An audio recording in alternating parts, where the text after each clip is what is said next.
Sejak Sukan Institusi Pendidikan Tinggi SUKIP mula diperkenalkan pada 2012, komitmen dan kesungguhan KPT dalam memperkasakan sukan di peringkat IPT tidak disangkal lagi.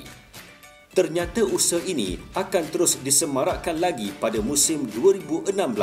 apabila sekali lagi KPT bakal menganjurkan antara sukan terbesar peringkat kebangsaan yang akan berlangsung dari 25 Januari hingga 5 Februari 2016 di Universiti Teknologi Malaysia Johor Bahru, Johor yang bermatlamatkan penyertaan menyeluruh IPT seluruh negara yang bernaung di bawah Kementerian Pendidikan Tinggi. Komitmen ini akan turut didukung melalui kerjasama yang ditunjangi oleh beberapa majlis sukan di peringkat pelaksana seperti Majlis Sukan Universiti Malaysia MASUM, Majlis Sukan Politeknik MSP, Majlis Sukan Kolej Komuniti MASKOM dan Majlis Sukan Institusi Swasta Mahasiswa. Objektif utama penganjuran SUKIP disasarkan seperti berikut: memberi satu ruang yang lebih luas dalam pencarian atlet berbakat dari IPT, menjadi landasan bagi atlet bertanding di peringkat yang lebih tinggi dan meningkatkan integrasi nasional di kalangan pelajar menerusi sukan, mencungkil bakat atlet dan menyediakan peluang bertanding yang lebih kompetitif, membudayakan sukan di kalangan pelajar, penuntut sebagai usaha ke arah meningkatkan kesihatan dan kualiti hidup terutamanya di kalangan generasi muda. Selain menjadi platform utama bagi memilih calon atlet yang bakal menggalas cabaran Sukan Universiti ASEAN Julai 2016 di Singapura dan Sukan Universiti Dunia di Taiwan pada 2017.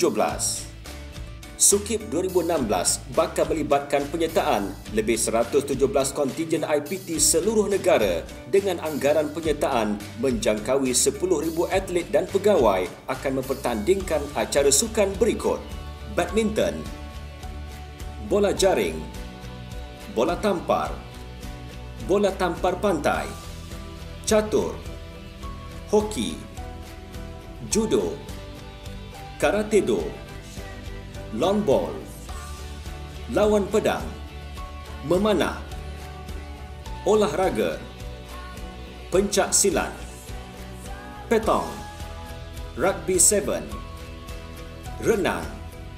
sepak takraw, squash, softball,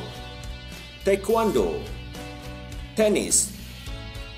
tampin bowling dan 3 acara baru iaitu bola baling, basikal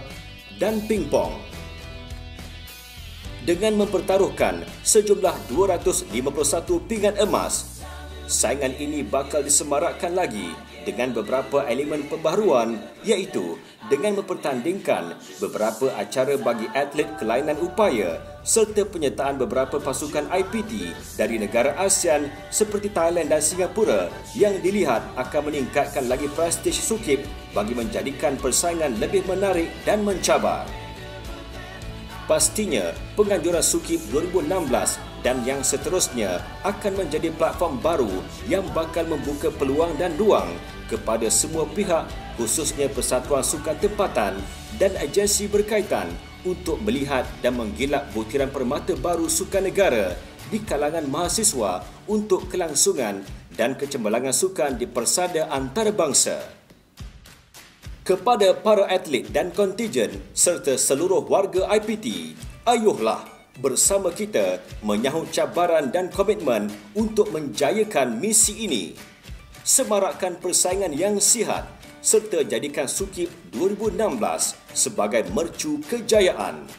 Atlet hebat, KPT hebat, Malaysia hebat. Bersama kita jayakannya.